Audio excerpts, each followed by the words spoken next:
قرآن پاک میں اللہ پاک ارشاد فرماتے ہیں وَمَنْ أَحْيَاهَا فَكَأَنَّمَا أَحْيَا النَّاسَ جَمِيعًا، جس شخص نے کسی ایک بندے کی بھی جان بچا لی، جس شخص نے کسی ایک کی بھی جان بچا لی، فَكَأَنَّمَا أَحْيَا النَّاسَ جَمِيعًا، گویا اس نے تمام حضرات کی جان بچا لی۔ دوستو، ڈوبتے کو تنکے کا سہارا چاہیے، وہ اسی سے باہر آ جاتا ہے۔ جس کے ساتھ اٹکتے ہوں اسے ذرا سا حوصلہ چاہیے، وہ اسی سے پرواز کر لیتا ہے۔ گرتا ہوا بچہ ذرا سا آپ ہمت دے دیں، شاباش بیٹا شاباش، وہ گرتا ہے روتا نہیں، مسکراتا وہ اٹھ کے چل دیتا ہے۔ بس اتنے سے حوصلے کی ضرورت ہے۔ روز مرہ بچے محلے میں گرتے ہیں، سائیکل سے گر جاتے ہیں، کھیلتے کودتے گر جاتے ہیں، گھر میں پھسل کے گر جاتے ہیں، ماں باپ بچپن سے دلاسا دیتے آتے ہیں شاباش بیٹا بہت ساری کیڑیاں مر گئی، وہ سمجھ کر کہ کیڑیاں مر گئی تو جی گیا، فوراً کھڑا ہو جاتا ہے اور روتا بھی نہیں۔ بس تعمیر حیات ہو کہ تعمیر ملت، یہ صرف اتنا سا کام کرتی ہیں، باقی جینے والا تو اپنی زندگی جیتا ہے۔ اللہ تعالیٰ نے اس کے مقدر میں جو رکھا وہ ہوتا ہے، اور چونکہ سب کا پالنہار، سب کا پروردگار ایک رب ہے، وہ سب کو پالتا ہے، ہر گھڑی پالتا ہے، ہر آن پالتا ہے، ہر جگہ پالتا ہے، ہر مقام پہ پالتا ہے۔ حقیقی رب وہ ہے۔ میں اور آپ دنیا کے دینے والے، کسی کی مدد کرنے والے ایک داتا کی نقل کرتے ہیں، ایک رب کی نقل کرتے ہیں، اصل تو پروردگار دیتے ہیں۔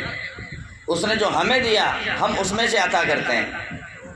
میرے بھائیوں، قرآن پاک اسی کام کے لیے اترا، ایک آیت نہیں سینکڑوں آیات آپ پڑھیں گے، پتہ لگے گا جو انسانیت کی حیات کے لیے، انسان کو تعمیر اور ڈیولپ کرنے کے لیے، اس کو آگے بڑھانے اور زندگی کا ساتھ دینے کے لیے۔ زکوٰۃ کا نظام اسی کام کے لیے ہے، صدقات کا کام اسی کام کے لیے ہے۔ اسلام نے یہ نہیں بتایا کہ کیوں رائج کیا، وہ تو ہم سب سمجھ رہے ہیں کہ کیوں کیا۔ اسلام نے زکوٰۃ کا اتنا شاندار سسٹم اس لیے رکھا تاکہ میری آپ کی بہو بیٹیاں کسی غیر کے سامنے ہاتھ نہ پھیلائیں اور غیر اس کا مس یوز نہ کر لیں، اس کی زندگی سے کھیل نہ لیں۔ بندھن بینک نے جو آج آگ لگائی ہے، محلہ محلہ میں، گھر گھر میں، نگر نگر میں جو اجاڑ مچائی ہے، جو ارتداد کی لہریں چلی ہیں، جو عزت لٹی ہیں، دوستو وہ کسی سے ڈھکی چھپی نہیں۔ کاش ہم اسلام کے نظام کو فالو کرتے، اسلام کے نظام زکوٰۃ کو ہم اپنی زندگی سے وابستہ کرتے اور ہم اس کو قوت کے ساتھ عمل کرتے۔ میں سمجھتا ہوں اگر محلہ محلے کی آبیاری کرے، شہر شہر کی آبیاری کرے، قصبہ قصبے کی آبیاری کرے، ضلع ضلع کا خیال رکھے، تو یہ حالات نہ ہمیں دیکھنے پڑیں اور نہ سننے پڑیں۔ لیکن چونکہ ہم اپنی ذمہ داریوں سے غافل ہیں، بہت دور کھڑے ہیں، ہر آدمی ہوشیار ذرا زکوٰۃ آپ دیتا ہوں، کس طرح دیتے ہیں کہ یہ پتہ نہیں، جو آتا ہے دے دیتا ہوں، کتنا دیا ہے پتہ نہیں، بس دے دیا، کیا کتنا باقی رہ گیا کچھ پتہ نہیں کتنا باقی رہ گیا۔ میرے بھائیو، زکوٰۃ مال بڑھاتی ہے، زکوٰۃ گھٹاتی نہیں، مال بڑھاتی ہے۔ کیسے بڑھاتی ہے اب اس کی تفصیل میں جانے کا وقت نہیں، میں سمجھتا ہوں حضرات علماء کرام ہمارے قیمتی احباب یہاں موجود ہیں، ضرور اس پر روشنی ڈالیں گے کہ کیسے زکوٰۃ بڑھاتی ہے۔ آج ہم جس تحریک میں جمع ہیں ہمیں شکر ادا کرنا چاہیے۔ آج اس کی واپس میٹنگ بلانے کی ضرورت اس لیے پیش آئی، بہت بہت بہت دھیان اور استحضار کے ساتھ کہتا ہوں، سلوٹوں میں سے اپنا قیمتی وقت نکالا ہے اس کام کے لیے، یہ سب حضرات سمجھتے ہیں۔ اپنے قیمتی وقت کو فارغ کیا ہے، اس لیے فارغ کیا ہے ہمارے کھڑے نوجوان، بیٹھے نوجوان اس فکر کو لے لیں، ہم روز نہیں آئیں گے، آپ چلائیں گے، ہمیں چلانا بھی نہیں ہے، اصل آپ کو چلوانا ہے، ہمیں یہ کام کرنا بھی نہیں ہے، اصل آپ سے لینا ہے۔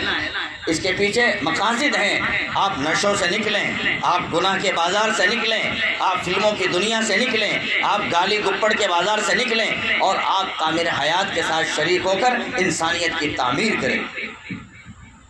آپ جھگڑوں سے بچیں، آپ فتنوں سے بچیں، آپ لڑائیوں سے بچیں، آپ اتحاد قائم کریں۔ تعمیر کے ساتھ جب آپ کھڑے ہوں گے دوستو، یہ خود کی بھی تعمیر ہے۔ آپ جب کسی سے بات کرنے والے ہیں، کسی سے ہم کلامی کرنے والے ہیں، اور کسی سے آپ کسی کے تعاون کے سلسلے میں بات کرنے والے ہیں، اب آپ کو سوچنا ہوگا مجھے محلے میں دوستی بانٹنی ہے، تعلق بانٹنے ہیں، محبت پیدا کرنی ہے، میں جنگ باندھ کے کیا کروں گا، میں لڑائی کر کے کیا کروں گا؟ بہت سارے فتنوں کا جواب اور دفاع بھی ہے، اور بہت ساری بیماریوں سے دوستو یہ نجات بھی ہے۔ معمولی سے رقم اور ایک بہت بڑا کام، معمولی سے رقم اور ایک بہت بڑا خزانہ آپ کے ہاتھ لگ گیا ہے، اور یہ کام آپ کے حلقہ اور محلے تک محدود نہیں رہے گا، انشاءاللہ میرا ماننا ہے یہ عالم تک پھیلے گا۔ کہاں تک پھیلے گا بولو؟ عالم تک۔ میں گنگوں کی بات نہیں کرتا، سہارنپور کی بات نہیں کرتا، شاملی اور بڑوت کی بات نہیں کرتا، عالم کی بات کرتا ہوں۔ اور الحمدللہ ہمارے حلقوں میں ایسے جوان ہیں۔ رمضان مبارک کا موسم تھا، ہم اعتکاف میں تھے، نوجوان دوستوں کے سامنے کچھ فلسطین کے حالات آئے، ان کی ویڈیوز آئی، وہاں مدد کے تقاضے سامنے آئے، انہوں نے میرے سامنے وہ تقاضوں کا رکھا، ویڈیو دکھائی، میں نے کہا بالکل آپ مایوس نہ ہوئیے۔ فوراً ہم نے اپنے احباب کو متنبہ کیا، متوجہ کیا کہ اتنی خطیر رقم کی ضرورت آج فلسطین کے بچوں کو نہیں، ہمارے ذاتی بچوں کو ہے۔ انہیں ایک ایک گھونٹ پانی کی ضرورت ہے، انہیں ایک ایک کھانے کے دانے کی ضرورت ہے۔ وہ کل تک بادشاہ تھے، آج وہ دوسرے حالات سے جوجھ رہے ہیں۔ بس ایک آواز لگائی، بہت سارے نوجوانوں میں انگڑائی آئی، اور وہ مدد یہاں سے اکٹھی ہو کر باہر تک پہنچی۔ تو بولو آپ کے حلقوں سے مدد عالم تک گئی کہ نہیں گئی؟ بہت سارے راستے ہیں۔ مختصر، افریقہ میں ایک داعی اسلام تھے، شیخ عبد الرحمن، دعوت کا کام کرتے تھے، ایمان کی دعوت پھیلاتے تھے، ایمان کے نظام آگے بڑھاتے تھے، اس کی دعوت دیا کرتے تھے۔ چنانچہ وہ سعودی حلقوں کے دوروں میں پہنچے اور انہوں نے مختلف مقامات کا دورہ کیا۔ ساتھیوں نے دعوت دی اور کہا کہ آج آپ بچوں کے ہاسپٹل کا دورہ کریں۔ کہا ٹھیک ہے، بہت اچھا۔ اس کے لیے قریب 10-11 بجے کے وقت ہوا اور وہ ہاسپٹل میں پہنچے۔ وہ جب ہاسپٹل میں پہنچے تو ایسی گھڑی میں پہنچے کہ جو بڑے سر تھے، ڈاکٹر تھے، ان کے پاس مریضوں کی بھیڑ لگی ہوئی تھی۔ ایسے وقت وہ مہمان پہنچے، جو بہنوں نے کہا آپ اپنا کام سمیٹیں، اس لیے کہ بہت ضروری کام ہے، اس کے بعد ہم اور آپ بات کریں گے۔ کہا ٹھیک ہے، کوئی بات نہیں۔ چنانچہ بیٹھ گئے، انہوں نے دیکھا مریضوں کی قطار ہے اور ایک عورت ذات وہ لپٹ رہی ہے، چپٹ رہی ہے، حبشن عورت ہے اور خوشامد کر رہی ہے کہ سر آپ طرف کھائیے، میرے اوپر رحم فرمائیے، میرے بچے کو آپ ایڈمٹ کر لیجئے۔ انہوں نے بہت خوشامد کی، انہوں نے کہا نہیں یہ نہیں ہو سکتا۔ وہ عورت روتی رہی، گڑ گڑاتی رہی، بھیک مانگتی رہی۔ ڈاکٹر نے کہا یہ نہیں ہو سکتا ہے، میم آپ چلی جائیں، یہ نہیں ہو سکتا ہے۔ بہت کچھ کہنے کے باوجود وہ عورت کنارے ہوئی، اور انہوں نے جب دیکھا کہ ان مہمان کی عزت ہو رہی ہے شیخ عبد الرحمن کی، انہوں نے سمجھا کہ جب ڈاکٹر میری نہیں سن رہا تو انہیں سے بات کر لوں۔ انہوں نے کہا کہ آپ میری مدد کر سکتے ہیں، میں آپ سے مدد مانگتی ہوں۔ کہ کیا معاملہ ہے، بات تو بتائیں۔ کہا میرا ایک بچہ ہے، بہت بیمار ہے، میں ڈاکٹر صاحب کو کہہ رہی ہوں آپ اسے ایڈمٹ کر لیجئے۔ ڈاکٹر صاحب منع کر رہے ہیں کہ میرے ہاسپٹل میں جگہ باقی نہیں ہے، میں اسے ایڈمٹ نہیں، میں خوشامد کر رہی ہوں، میرا ایک بچہ ہے، ایک ہی بچہ ہے، آپ اسے ایڈمٹ کر لیجئے۔ یہ میری ماننے کو تیار نہیں ہے، آپ کہہ دیجئے پلیز۔ کہا ٹھیک ہے بالکل میں کہہ دیتا ہوں۔ وہ آگے بڑھے، انہوں نے کہا جب یہ اتنا خوشامد کر رہی ہے، ایک ضرورت مند بھی ہے، آپ انہیں ایڈمٹ کر لیجئے نا۔ کیا ہوا، آپ کا تو ہے یہ بچوں کے لیے۔ انہوں نے کہا دیکھو شیخ بات سنیں، ہم بچوں کو ایڈمٹ کرتے ہیں، ہاسپٹل اسی نام کا بنایا ہے، لیکن مسئلہ یہ ہے اس کا بچہ ایسی گھاتک بیماری میں ہے، 10 دن میرے یہاں رہا، میں یہ پہچان گیا یہ بچہ اب بچنے والا نہیں، یہ مرنے والا ہے۔ اس کے قوا جواب دے رہے ہیں، اعضاء اس کے جواب دے رہے ہیں، اسے 1-8 دن کے بعد یہاں بھی مرنا ہے کہ انہیں گھر مر جائے، جو بچے بچنے والے میں ان کو بچا لوں اور تاکہ اس کو بھیج دوں، یہ تو مرنے والا ہے، میں اس کو ایڈمٹ کر کے کیا کروں گا۔ انہوں نے ان سے بات چیت کی اور یہ بات ان کی بڑھتی رہی۔ انہوں نے کہا نہیں اس کا کیا بھروسہ، بھئی یہ یقینی طور سے مرے، کیا معلوم یہ جی بھی جائیں۔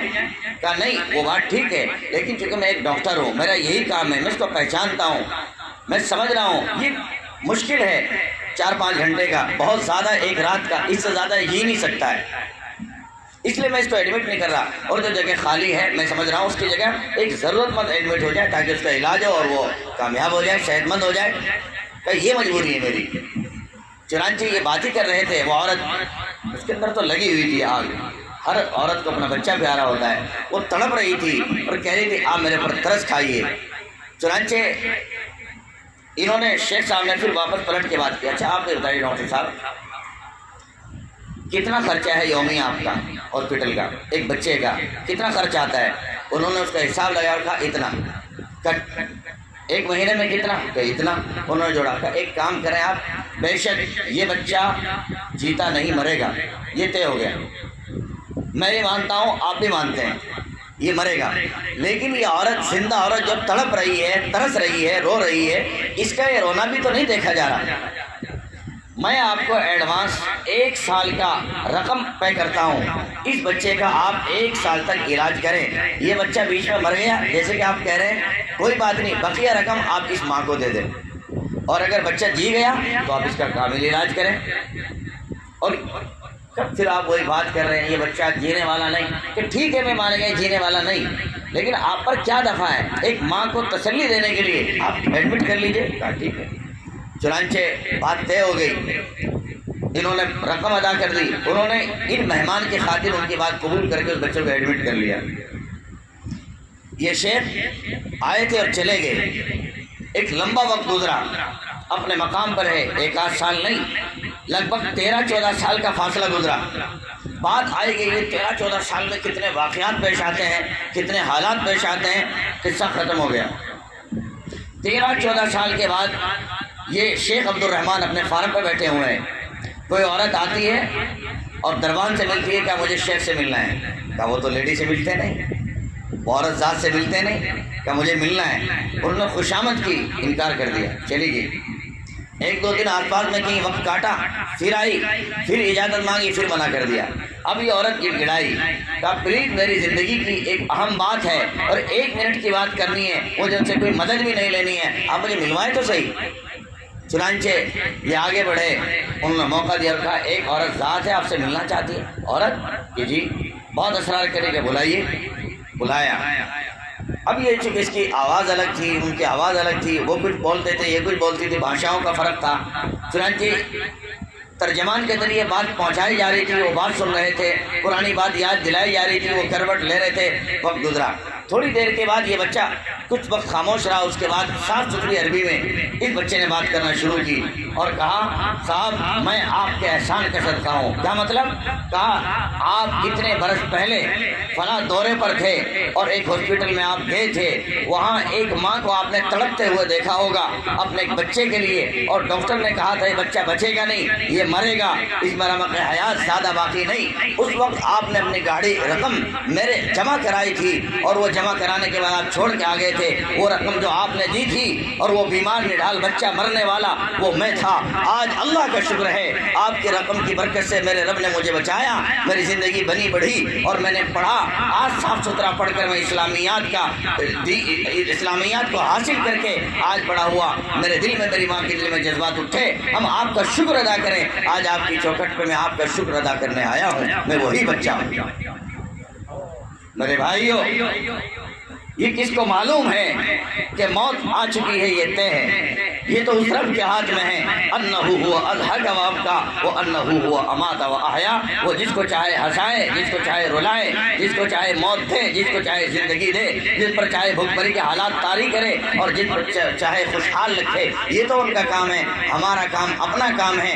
دیکھیے تو صحیح، جب اس بچے کو سامنے پایا تو اب یہ باتیں ہوئی، وہ خوش ہو گیا اور کھڑے ہو کر اس کو سینے سے لگایا اور فوراً اس شیخ کی آنسوں سے آنسو جاری ہو گئی کہ پیارے رب میں شکر ادا کرتا ہوں آپ نے میرے مال کو صحیح جگہ لگوایا اور اس کی وجہ سے ایک بندے کی جان بچی۔ ومن احیاہا، میرے رب آپ کا سچا پیغام ہے، ومن احیاہا فکأنما احیا الناس جمیعا، کہ کسی بندے نے ایک بندے کی جان بچا لی، اس نے کائنات کی جان بچا لی۔ پیارے رب میری ساری عمر کی محنت قبول ہو گئی صرف ایک بچے کے بچ جانے کی وجہ سے۔ اس کے بعد اگلی بات ہوئی، کہا میں آپ کے پاس رہنا چاہتا ہوں اور شیخ ساری عمر دین کی خدمت، یہ جو کام آپ مجھ سے لینا چاہتے ہیں میں ساری عمر مفت کروں گا، دین کی خدمت آپ مجھے چاہیں استعمال کریں۔ میری سگی ماں آج مجھے وقف کرنے کے لیے آئی ہے۔ اللہ اکبر۔ میرے بھائیو، کیا یہ واقعات سے ہمیں کچھ سبق ملتا ہے؟ کیا واقعی ہمارا دل پسیجتا ہے؟ آج ہم ذرا سمجھیں، بس اسی فکر کو لے کر آپ کے سامنے حاضر ہیں۔ آپ سچے دل سے تعمیر حیات کے ساتھ جڑیں، انشاءاللہ تعمیر حیات کی حیات ہوگی، اس میں زندگی عطا ہوگی، امت کو نفع فائدہ ہوگا۔ میں کارگزاری میں بہت نہ جاتے ہوئے ابھی اسی مہینے میں 2-3 تقاضے ایسے آئے۔ ایک عالم دین کیرانہ حلقے سے چل کر کے آئے اور بہت عجیب سی صورت میں آ کر رونے لگے، بہت ترس آیا۔ میں نے کہا کیا بات ہے، کیا معاملہ ہے؟ انہوں نے اپنی واقعات، اپنی کارگزاری سنائی۔ ان کے بڑے نیک آدمی تھے، انہوں نے ان کے بارے میں بتلایا اور کہا میں خانپور بستی میں جانا چاہتا ہوں اور کچھ مدد کے لیے نکلنا چاہتا ہوں۔ میں نے کہا آپ قاری قرآن ہیں، در کی دھکے کھائیں گے اور کوئی آپ کو کیا دے گا نہیں دے گا، کیا کہے گا اللہ جانتا ہے، آپ مت گھبرائیے، میں تعمیر کے لوگوں کو کال کرتا ہوں، وہ لوگ آئیں گے اور انشاءاللہ آپ کا خیال رکھیں گے اور آپ کی مدد کریں گے۔ میں نے عین اسی وقت میں مستری کوثر صاحب کو کال کیا اور مستری کوثر صاحب یا مولانا عامر کو کال کیا، صحیح مجھے یاد نہیں، انہی حضرات میں سے کسی سے بات ہوئی۔ اگلا دن ہوا، انہوں نے ترتیب بنائی اور شاید اس کے اگلے دن ان مہمان کے، ان جاننے والوں کے کوئی ساتھی واپس ملاقات کرنے کے لیے چوسانے سے، انہوں نے کہا کہ جی انہوں نے بھیجے ہیں۔ میں نے حضرات کو کال کیا، یہ فوراً آئے اپنا بیگ لے کر اور اپنا تقاضا لے کر اور فوراً ان کو پیمنٹ عطا کی ہے۔ بہت طبیعت خوش ہوئی کہ کسی ضرورت مند تک ایک ضرورت کی مدد پہنچ گئی اس کے ساتھ اور ہاتھ لگ گیا۔ اور معاف کرنا دوستو، آج سب خوشحال ہوتے ہیں، سب اچھے ہوتے ہیں، دیکھنے میں ٹھیک ہوتا ہے، لیکن جب ضرورت پڑتی ہے تو کوئی ادھار بھی نہیں دیتا۔ حال ایسا ہے، اس کو ہر آدمی دیکھ سکتا ہے، ادھار بھی نہیں دیتا، بچہ تڑپتا رہتا ہے، سسکتا رہتا ہے۔ یہ تعمیر ملت، یہ تعمیر حیات، ان کے اندر یہ بھی جذبہ رکھا گیا ہے کہ کسی نہ کسی درجے میں آدمی کو ضرورت ہے، وقتی طور پر آدمی میں اللہ نے استطاعت دی واپس لوٹا سکتا ہے تو ایسا کر بھی سکتا ہے۔ ہم نے تعمیر ملت اور تعمیر حیات سے پہلے بھی انفرادی طور سے کئی حضرات کی اپنے دوستوں سے امداد کرائی، یہ کہہ کر کہ فلاں صاحب بیمار ہیں، اللہ تعالیٰ نے آپ کو وسعت دی ہے، ہم سوال کر رہے ہیں آپ سے، کوئی مسئلہ نہیں ہے، رب کی رضا کے اس لیے سوال ہے، آپ ان کو مدد پہنچائیں۔ مدد پہنچائی گئی، مریض وقت پر ٹھیک ہو گیا اور آنے والے 10 دن، یہ 1 مہینے میں آیا اور اس رقم کو دوہری شکل میں لے کر کے آیا کہ یہ آپ نے جو رقم دلوائی تھی۔ میں نے کہا نہیں، یہ اضافے کے ساتھ کیوں؟ پہلی بات تو جو دی گئی تھی ہمیشہ کے لیے دے دی گئی تھی، اور دوسری بات آپ لے کے آئے یہ سود کے ساتھ، اضافے کے ساتھ، اس کی ضرورت نہیں، یہ آپ کیوں لے کر کے آئے؟ کہا وہ یہ احسان کے طور پر۔ میں نے کہا بالکل احسان کی ایسی کوئی بات نہیں ہے، ہم نے کام رب کی رضا کے لیے کیا تھا اور کسی بندے کا مال کام آ گیا، آپ کی زندگی بڑھ گئی، اللہ خیر سے اللہ خوش رہیے، اس مال کو رکھیے۔ کہا اب بات سنو، ٹھیک ہے آپ نے اپنے کام کر لیا، آپ کو ثواب مل گیا، اب یہ 5 تو وہ جو مجھ پر کس نے لگائے تھے اور اگلے 5 آپ کہیں اور لگا لیں، کسی ضرورت مند کے کام آ جائے۔ تو ایسے بھی لوگ دل لگتے ہیں۔ عثمان صاحب یہاں موجود ہیں، پچھلے دنوں میں کیرانے کے صاحب کے ذریعے مدد کرائی گئی اور باضابطہ انہوں نے کال کر کے کہا ٹھیک ہونے کے بعد یہ رقم میں واپس دینا چاہتا ہوں، میں ٹھیک ہو گیا۔ کیوں بھائی؟ ہوتا ہے دوستو، ہم اپنا جگر بڑا کریں، 100 روپے کی بات کوئی نہیں۔ اب آئیے میں بات کو سمیٹ دیتا ہوں۔ اب وہ ڈاکٹر، وہ شیخ صاحب، جب ان سے بات ہوئی کہا ڈاکٹر صاحب میں نے آپ کو کہا آپ کی جان بچانے میں میں نے ڈاکٹر کو جو قیمت دی تھی، کہا معاف کرنا میں نے کوئی بڑا اماؤنٹ، بڑی قیمت نہیں دی ہے، میں نے وہ قیمت دی جو ہم روزانہ ڈرنک میں خرچ کر دیا کرتے تھے، کولڈ ڈرنک، فلاں ڈرنک، ان کے نام پر جب پی لیا کرتے تھے، تب وہی رقم میں نے بچا کر بس ان کو دی ہے۔ کہ اس سے اتنا بڑا ساتھ لگ گیا۔ اور آج دوستو حقیقت ہے، کولڈ ڈرنک ویسے بھی ہمارا جسم کا ناش کر رہی ہے، اور فلسطین کا قضیہ سامنے آنے کے بعد اہل ایمان کو اس معاملے میں سوچنا بھی چاہیے، جبکہ ہم بہت بے حس واقع ہو رہے ہیں، اللہ معاف فرمائے۔ تو ایسی صورتحال میں ہمارا گٹکا، ہمارا پان، ہماری بیڑی، ہماری سگریٹ ذرا سا کم ہو جائیں اور کسی غریب کے لیے ہم راہ نکال دیں، دوستو یہ دنیا میں بھی کام آئے گا، آخرت میں بھی کام آئے گا، اور آپ کی نسلوں کی بھی کام آئے گا، اور آپ کا مال اللہ کے خزانے میں جمع ہوا انشاءاللہ یہ قبر میں بھی کام آئے گا۔ اللہ تعالی ہماری ان باتوں کو، ان مل بیٹھنے کو قبول فرمائے، آپ حضرات کے جمع ہونے کو قبول فرمائے۔